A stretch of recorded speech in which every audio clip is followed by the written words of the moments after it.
Hello दोस्तों, जैसे कि आपने हमारे पिछले वीडियो में देखा था जिसमें ओमकारेश्वर ज्योतिर्लिंग की स्थापना के बारे में बताए थे, वैसे ही आज 12 ज्योतिर्लिंग के चौथे ज्योतिर्लिंग वैद्यनाथ ज्योतिर्लिंग के बारे से हम आपको बताएंगे। 12 ज्योतिर्लिंगों में से एक पवित्र वैद्यनाथ शिवलिंग झारखंड के देवघर में स्थित है।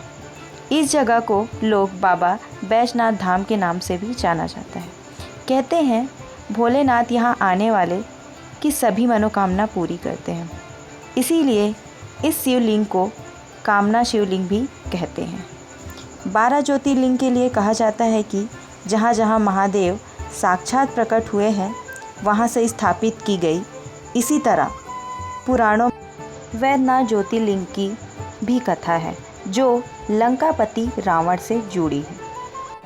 बाबा बैद्यनाथ धाम की कथा भगवान शिव के भक्त रावण और बाबा बैद्यनाथ धाम की कहानी बड़ी निराली है।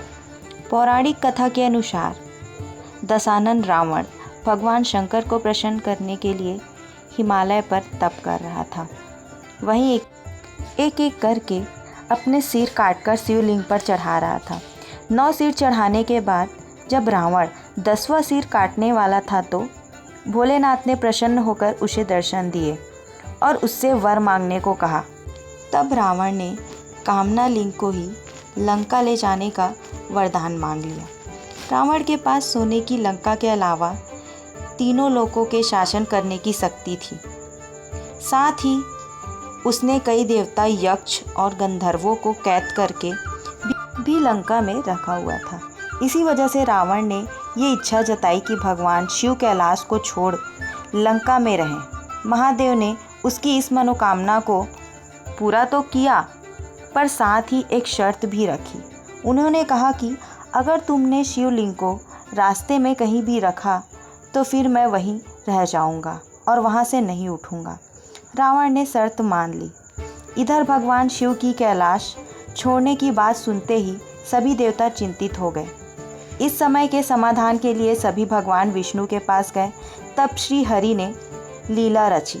भगवान विष्णु ने वरुण देव को आचमन के जरिए रावण के पेट में घुसने को कहा। इसीलिए जब रावण आचमन करके शिवलिंग को लेकर श्रीलंका की ओर चला तो देवघर के पास उसे लघु शंका लगी। ऐसे में रावण एक ग्वाले को शिवलिंग देकर लघु शंका करने चला गया। कहते हैं उस बैजू नाम के ग्वाले के रूप में भगवान गणेश थे। इस वजह से सभी तीर्थ स्थान बैजनाथ धाम और रावणेश्वर धाम दोनों नाम से विख्यात हैं।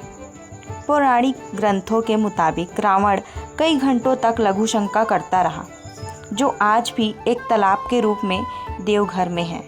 इसी बैजू ने शिवलिंग धरती पर रखकर को स्थापित कर दिया।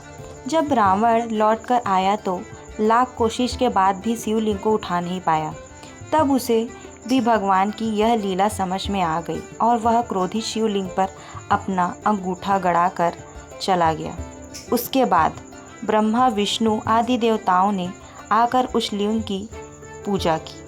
शिव का दर्शन होते ही सभी देवी देवताओं ने शिवलिंग की उस स्थान पर स्थापना कर दी और शिव स्तुति करके वापस स्वर्ग को चले गए। तभी से महादेव कामना लिंग के रूप में देवघर में विराज।